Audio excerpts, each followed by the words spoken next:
Okay, so today I'm going to show you how to make milk kefir, or some say it's supposed to be called kefir, but I'm used to calling it kefir.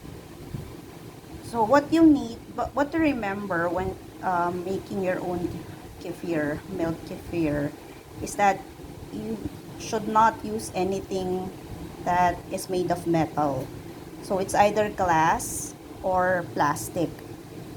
So you need um, something to filter it with, a sieve, should be plastic,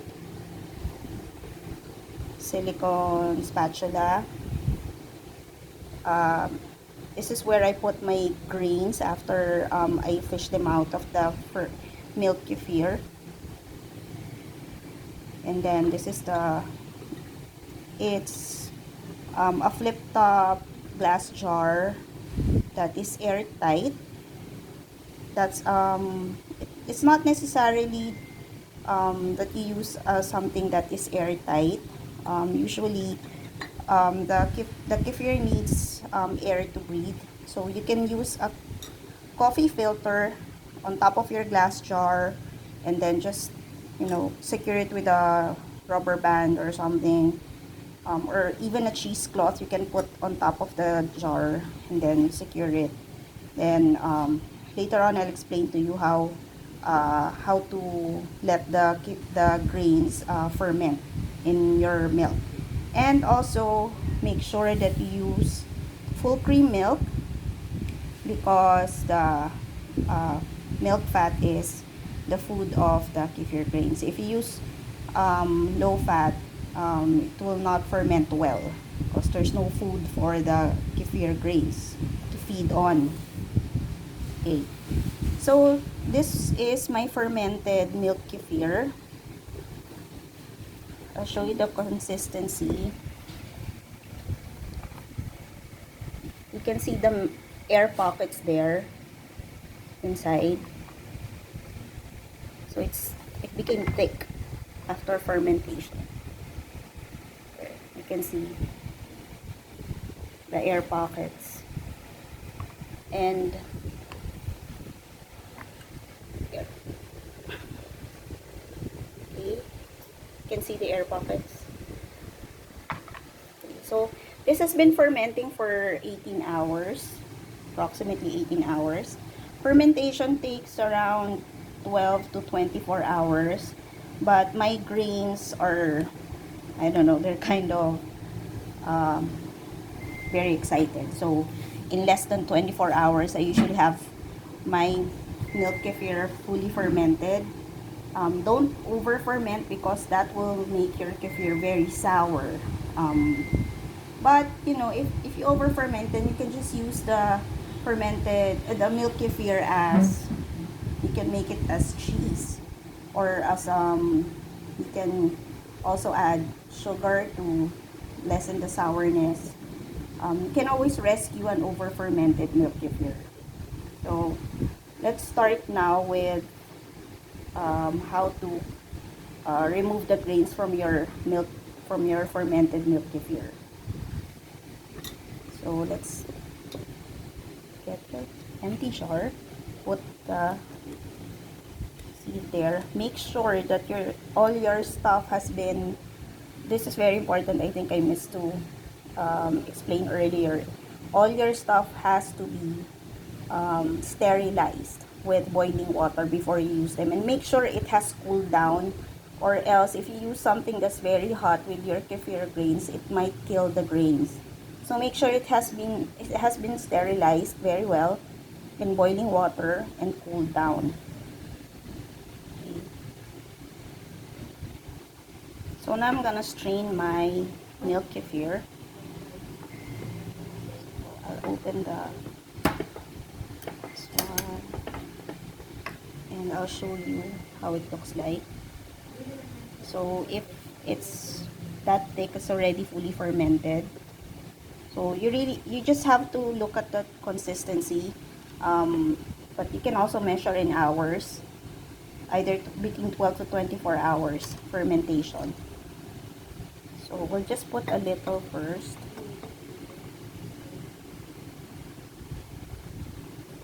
how thick it is. Oops. Okay. Then we push around the milk until we see the grains. So here.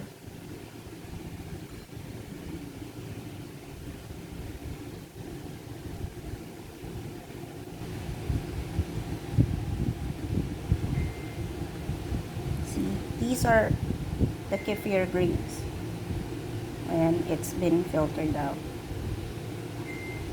They actually look like they're fluffy little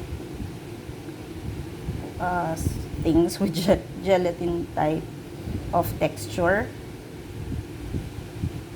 Okay. Or more.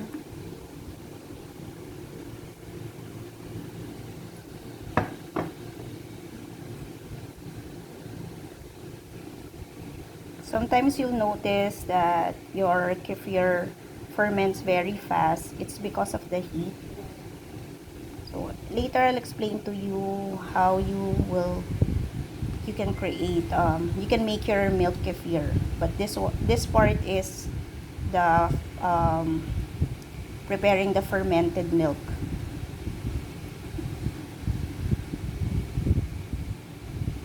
See, very cute.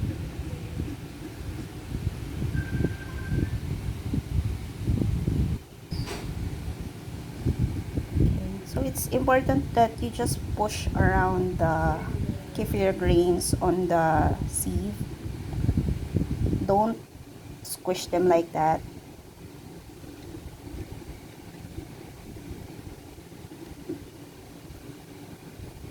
I actually started out with this much grains only, but I think they have multiplied 3 times.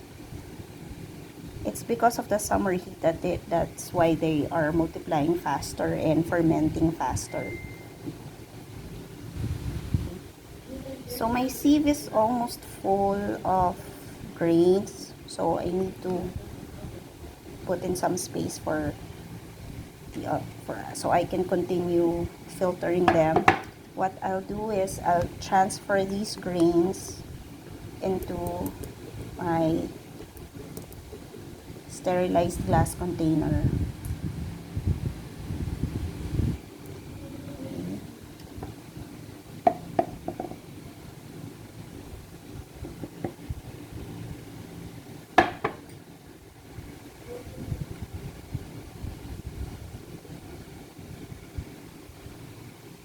So I'm done filtering the prepared milk kefir.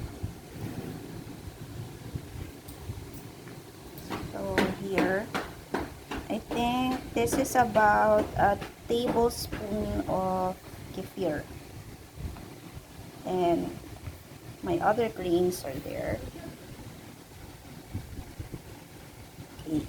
So when you're done filtering your prepared milk kefir, you can either store your other grains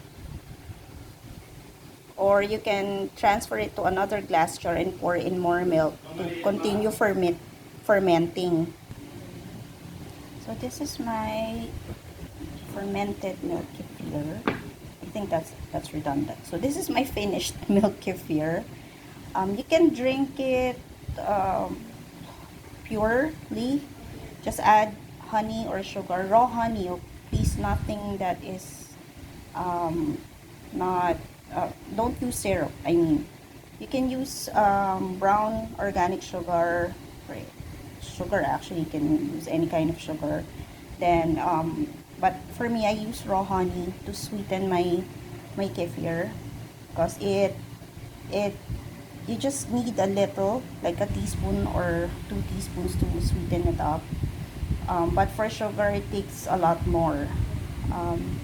What you can do is you can probably in a cup you can pour half kefir and then add more, and then the other half you add milk.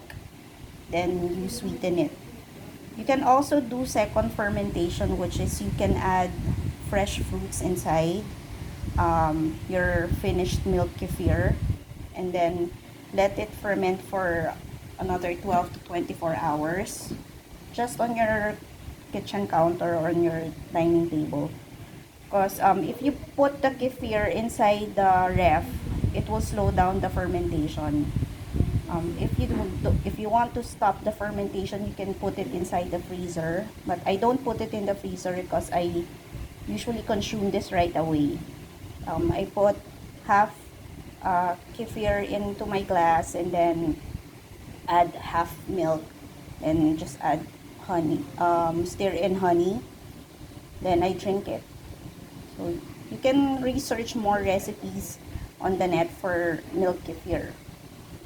So next I will show you how to prepare your milk kefir for fermentation. So right now I think we have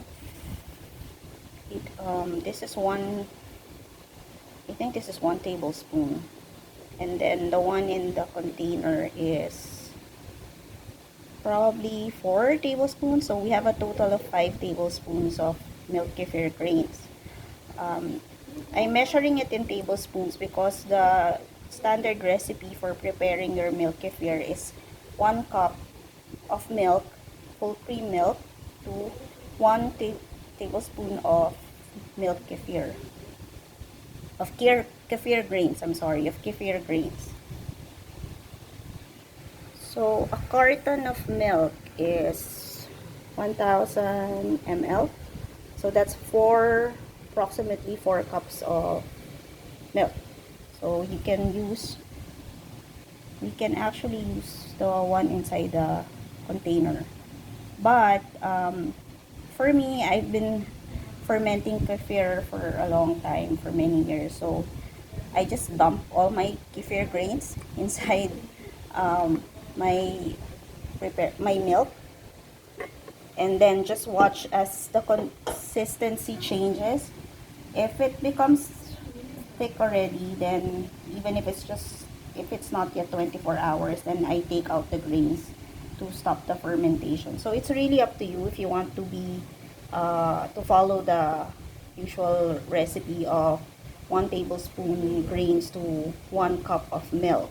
But for me, I just dump all my grains there because I want to continue feeding them so I can share the grains once they become a lot. So right now I can actually share grains already because I have enough of the kefir grains. So okay, so now let's go to, I'm gonna show you how to prepare your milk for kefir grains for fermentation. So I'm not gonna use the entire carton because my glass jar is, I think, only around 700 ml. So, and we need air space between the top and the milk so that the kefir will ferment properly. So we need to put a space between the top of the glass and the milk. So let's pour in the milk. Make sure, always remember that your stuff is properly sterilized, okay, and cooled down. Because once your kefir grains become contaminated, they're basically dead. You can't use them. If molds start to grow on them, then they're useless. You can't use them anymore. Kefir grains get contaminated if it's left outside of the ref, if not being used. So make sure that all your stuff are sterilized, and if you want to keep your grains, you don't want to ferment, you want to rest your grains, I mean, then I'll better show you that. So if you want to rest your kefir grains, so put them in a shallow container, then just add a dash of milk. enough to cover them so that they'll just have enough food while they're inside the ref. Then you cover it and put it inside the refrigerator, not in the freezer, okay? You can actually freeze grains, but you have to thaw them for a while before you can use them again. But if you are frequent if you ferment frequently, then don't put them in the freezer. Just put them in the refrigerator. Make sure they're chilled, or else they will die from hunger. So they become useless, and or they become stale. So you can't use stale grains. Okay. So let's go here. We're going to make a new batch of milk kefir. So let's pour milk into your glass jar.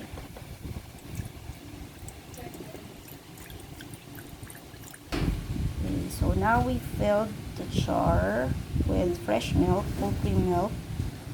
Then we add the grains. We're going to add all of it because, well, I'm not gonna follow the recipe. So let's add that there.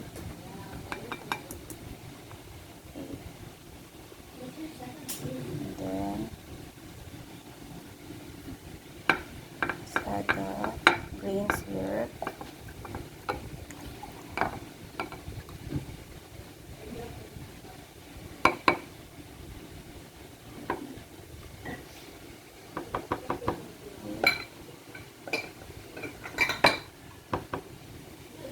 And then you add your cloth cover.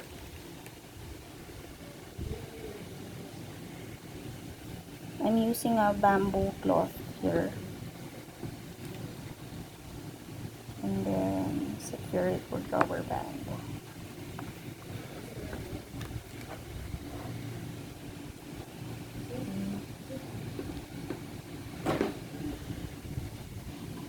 And then now that the cover is securely on top of the jar, I put this on top of a plate with water because we have an ant problem here. So just to make sure that no ants will invade my kefir.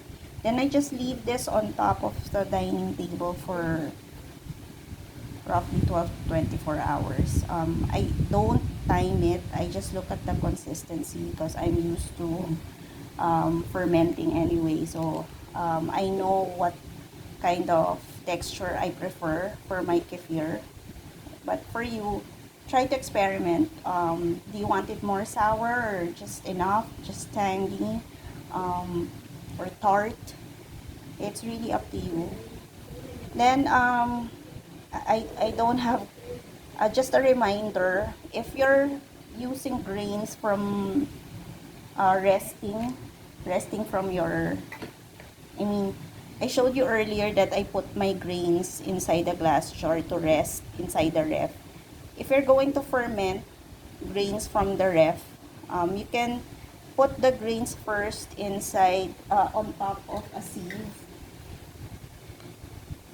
And then when the grains are on the sieve, just pour slowly filtered water to wash them off the old milk they were living inside the ref, so that you won't use any of that old milk with your fresh batch. So there, just leave any comments if you have any questions. Thanks and have a good day.